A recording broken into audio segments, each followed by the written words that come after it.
Welcome to The Last Calm Word. Let us get started with today's story. After we argued, my fiancée texted me, "I am staying at my ex place tonight. Deal with it." So I did. The next morning, I watched her completely lose it. My name is Bruce. I am 34, and I work as a procurement manager for a hotel group in Manchester. My job is structured heavy on deadlines, and I'm usually up before 6 because suppliers start calling early. My fiancée is Rachel, 31.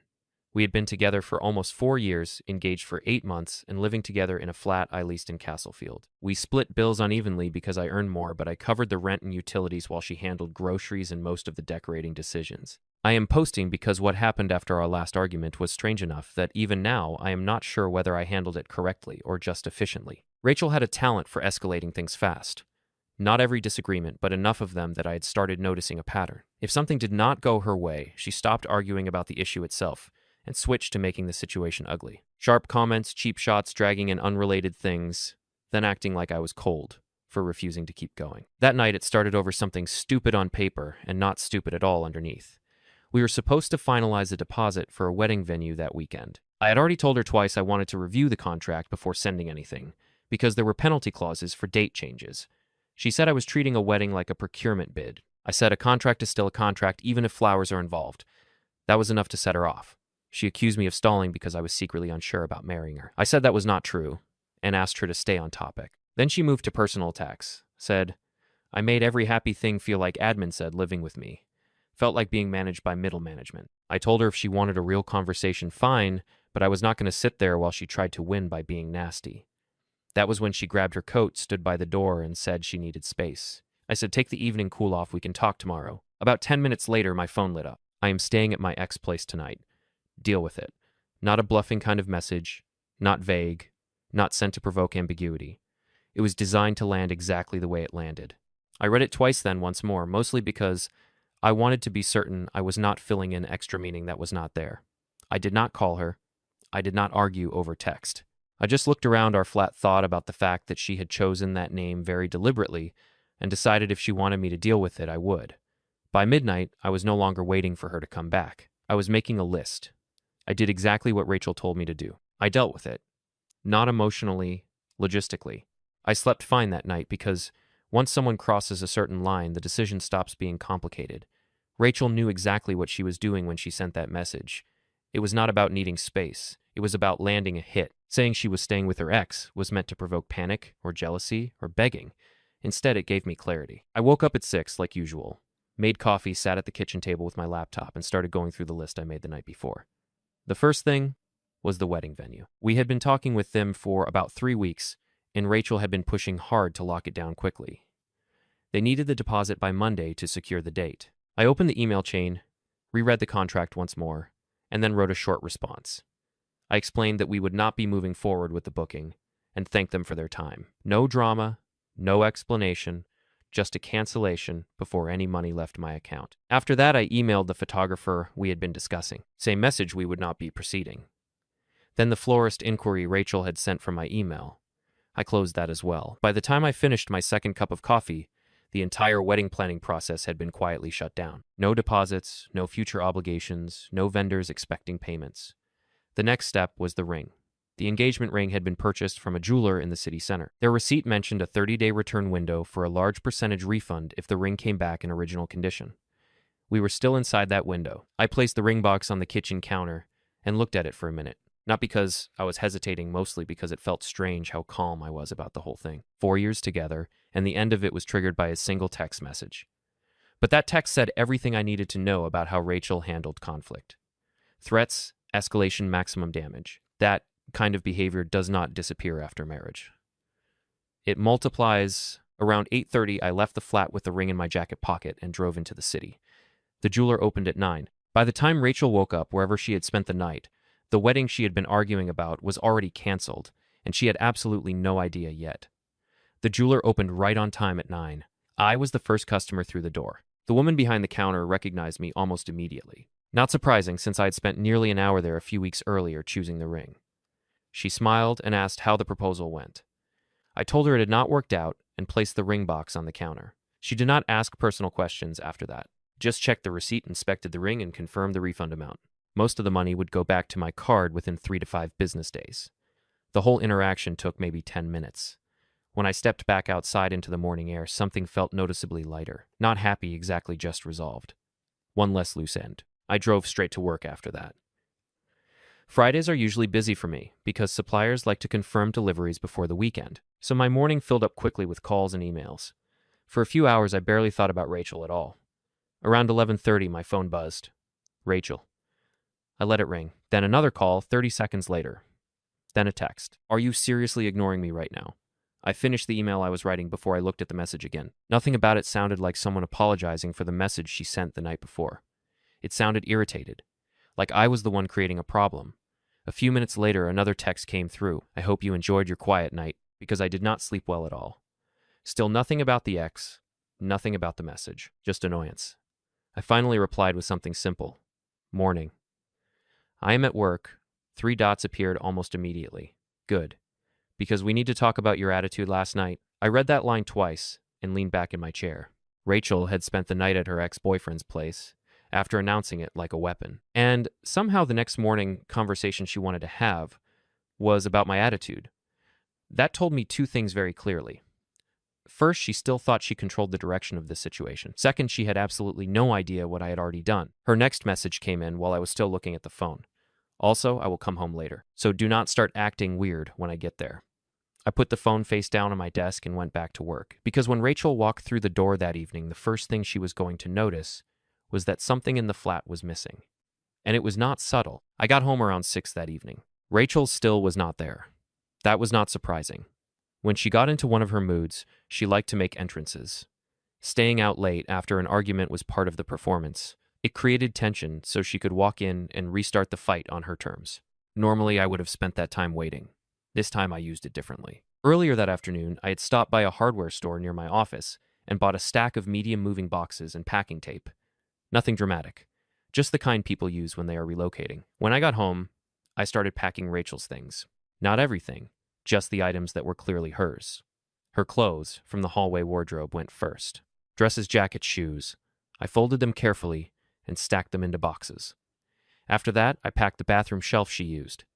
Makeup bags, hair products, skincare bottles, all wrapped in paper so nothing leaked. The process was slow and methodical. No anger, no rushing, just sorting. By the time I finished the bedroom drawers, 4 boxes were sealed and lined neatly against the living room wall. I left the engagement photo off the shelf as well. That frame went into the last box. Around 7:15, I heard keys in the door. Rachel walked in carrying her overnight bag and immediately started talking before she even took off her coat. You would not believe the traffic this morning, and I had to stop by work because apparently people cannot survive one day without me fixing their mess. Then she looked up. The first thing she noticed was the boxes, 4 of them stacked beside the couch. Rachel stopped mid-sentence. Her eyes moved from the boxes to me. Bruce, what is this? I closed my laptop slowly and stood up from the table. Your things. She stared at the boxes again, like her brain needed a second to process what she was seeing. Why are my clothes in boxes? Because you said you were staying at your ex-place. The room went completely quiet. Rachel's expression shifted from confusion to disbelief. Bruce, stop being dramatic and tell me what you are doing. I leaned against the counter. I canceled the wedding plans this morning and started packing your stuff this afternoon. The words seemed to hit her a second later. Her face tightened instantly. You did what? The calm part was already over. Now she was starting to understand that this situation was not going the way she expected. Rachel stared at me for a few seconds like she was waiting for me to laugh and admit it was some kind of overreaction. When that did not happen, something in her snapped. Are you serious right now? Her voice jumped an octave immediately. You packed my things. I nodded once. You said you were staying at your ex-place. Rachel dropped her overnight bag on the floor with a loud thud. Oh my God, Bruce. You cannot be this petty. She walked straight to the boxes and ripped the tape off the top one, like she expected to prove something. Clothes were folded inside exactly the way I packed them. Her hands froze for a second. Then she spun around toward me. You actually did this. You actually packed my stuff like I am being kicked out. You told me you were staying somewhere else. That is not the same thing, and you know it. Rachel was pacing now fast, tight circles through the living room. Her voice kept climbing with every sentence. I left for one night because you were being impossible, and you respond by canceling the wedding and boxing up my life. Who does that? Someone who takes you seriously when you say you are staying with your ex. That sentence landed like gasoline on a fire. Rachel's face turned bright red.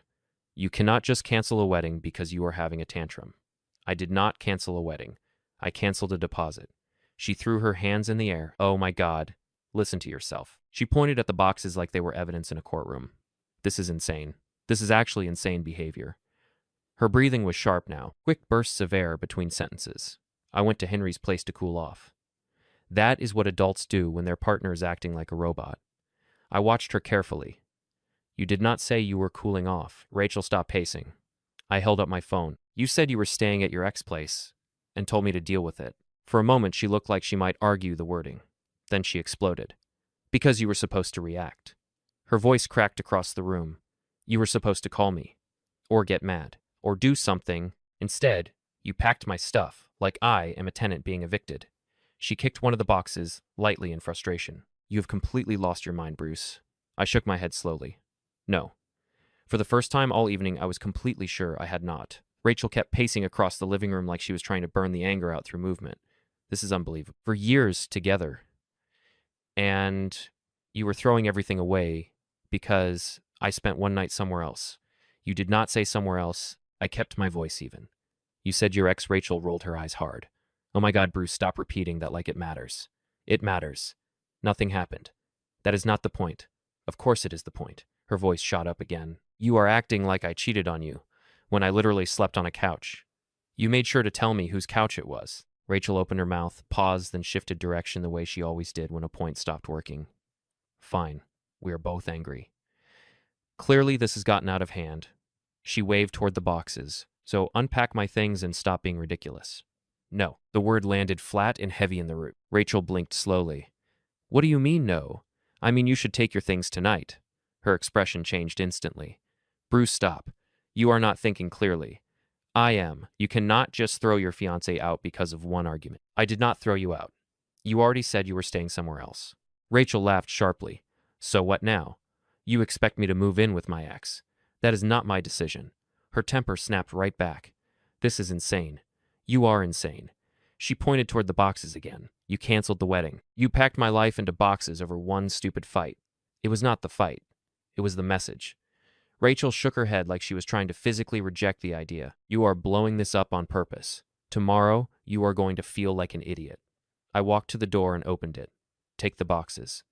Rachel stared at the open doorway, then back at me. You are not serious. I picked up one of the boxes and set it outside in the hallway. Bruce, stop. I picked up the second one and placed it beside the first. Her voice started climbing again. You cannot do this. The third box went out. Rachel stepped forward like she might try to stop me, but then froze. The fourth box followed. I stepped back inside and held the door open. You should go. For a moment, she just stood there breathing hard. Then the shouting started again. You have completely lost your mind. Her voice echoed down the hallway as she grabbed the first box. This is insane. Do you hear yourself? I stepped forward, guided her out into the corridor, and closed the door behind her. Rachel immediately started yelling from the other side. Bruce, open this door right now. I locked it. And based on the volume of the shouting that followed, Rachel was only just getting started. Rachel started pounding on the door almost immediately after I closed it. Not knocking, full force, hitting the door with the side of her hand. Bruce, open the door right now. I did not respond. The pounding came again louder. Bruce, I am serious. Open this door. I stood in the hallway for a moment listening. Her voice was bouncing off the walls of the corridor now. You cannot just kick me out like this. More pounding. This is my home too. I walked into the living room and sat down on the couch. The yelling continued through the door. Bruce, if you do not open this door right now, I swear to God. I checked my phone. 3 missed calls already. Then another. Then another.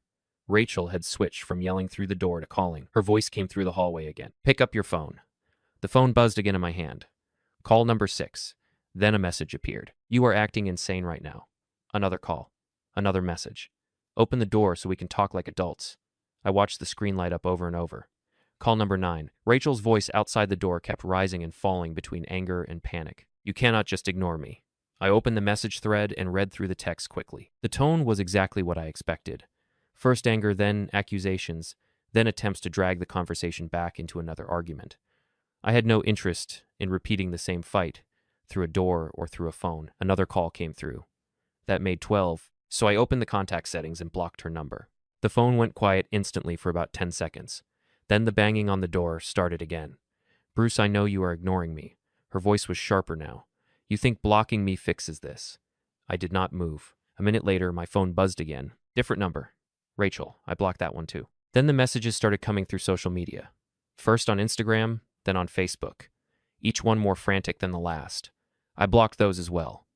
Within a few minutes, the phone finally went silent again. Outside the door, Rachel was still yelling, but now she was yelling at a door that was not opening and a phone that was not responding. And judging by how loud she was getting, she was only just beginning to realize that I meant it. Rachel kept yelling outside the door for another 5 minutes. At first, it was pure anger. You think blocking me makes you right. Then it shifted into threats. You better open this door before I call someone. I stayed on the couch and waited. People like Rachel usually run through a predictable cycle when they realize they are losing control of a situation.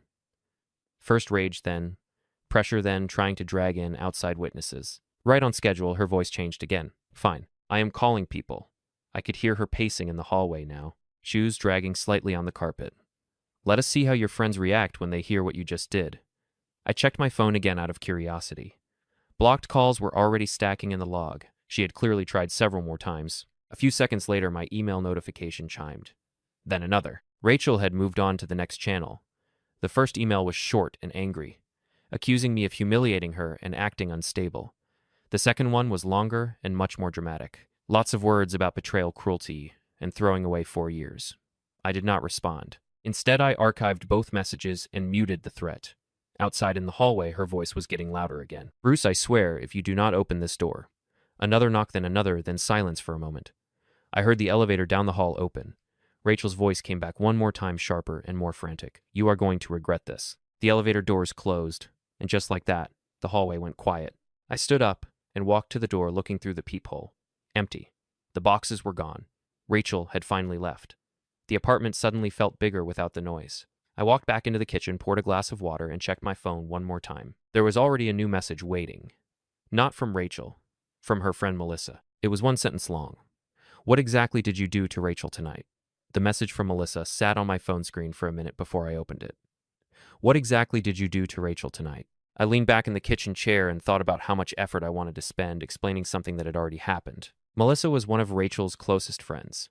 The kind of friend who usually only heard Rachel's version of events, which meant the story she just received probably sounded very different from reality. My phone buzzed again before I even started typing. Another message from Melissa. She says you canceled the wedding, packed her things, and threw her out of the apartment. Technically, that summary was not wrong. It was just missing the part that made the situation make sense. I typed a short response. Rachel told me she was staying at her ex-boyfriend's place last night and told me to deal with it. So I did. I hit send and set the phone down. A few minutes passed, then it buzzed again. Melissa, wait, she actually told you that. Yes. Another pause, then another message. She told me you overreacted to an argument. I typed one more response. Arguments do not involve announcing you are sleeping at your ex place. This time the reply took longer, almost 10 minutes. When it came through, the tone had changed. She did not tell me that part. That was not surprising. Rachel had always been good at editing stories, so she looked like the reasonable one. Another message followed. She is at Henry's apartment right now, and she's losing it. I stared at the screen for a second. Henry, the ex she had decided to use as leverage the night before. Melissa sent one more message. She thought you would panic or beg her to come home. That part actually made me laugh quietly. Instead, you canceled the wedding. Yes. The typing indicator appeared on Melissa's side again, then disappeared, then came back. Finally, another message arrived. She really did not expect that. I picked up my glass of water again and looked around the apartment. Neither did I, but the more distance I had from the situation, the clearer one thing became. Rachel had tried to create a reaction. What she got instead was a consequence. And based on what Melissa had just told me, Rachel was only starting to realize how badly that plan had backfired. Melissa and I exchanged a few more messages that evening, but the conversation slowed down quickly. She asked one more question. Are you two done for real? I looked around the apartment before answering. Rachel's shoes were gone from the hallway rack. Her makeup shelf in the bathroom was empty. The closet space she used was cleared out. The place already looked different. Yes. Melissa sent one final reply. She's still freaking out over here. I did not respond after that. There was nothing useful to add. Around 10 that night, my phone buzzed once more. This time, it was an unknown number. I already knew who it was before opening the message. Rachel. Her style of texting had changed completely from earlier. No more insults. No more yelling. Now it was long paragraphs. She said, I overreacted. She said she only went to Henry's place because she needed space after the argument. She said she never expected things to go this far. There was also a line about how humiliating the situation felt for her. I read the message once then. I blocked that number too. Not because I was angry, just because the conversation was already finished. Rachel had made a very specific decision when she sent that message the night before. She tried to force a reaction by bringing another man into the situation. It was meant to provoke panic. Instead, it ended the relationship. The next morning, I returned the last of the wedding-related items that were still refundable. After that, I emailed the landlord and confirmed that only my name would remain on the lease. Life went back to a quiet routine surprisingly fast. Work gym home. Every once in a while, I heard updates through mutual friends. Apparently, Rachel spent a few weeks telling people I ruined our relationship over nothing. Then the full story started circulating, and the reactions changed. Looking back now, the strange part is not how quickly the relationship ended. The strange part is how clear the decision felt once she sent that message. Some actions are arguments, others are announcements. Rachel thought she was starting a fight. What she actually did was end the engagement. Thank you so much for watching till the end. Wishing you all the best, stay healthy, and take care.